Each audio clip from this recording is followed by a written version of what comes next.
Okay, so I'm going to show you. We take these. We're almost done with this house now. The proper way to install valley metal at the top of the valley when two come together. I see it every time. They cut. If you show, let me show you here. When I got here, the top one was cut right here. They folded it over an inch, cut it all the way up, caulking, nails. It's a nightmare. So what I do, you see how this one reaches to that edge?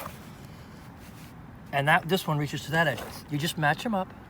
You take your hammer, you bend it over gently, and you fold it nice. It takes a little bit. You put nails, you have to work it, but that's the proper. This one comes across flat, and then you roll watertight, and there's no way. You got this one's all the way to here. This one's all the way down here. There's no nails, no caulking, no cutting, and that's the proper way to install a metal valley. And then you're gonna ridge it out. A nice finished look there. Actually, this is not. But anyway.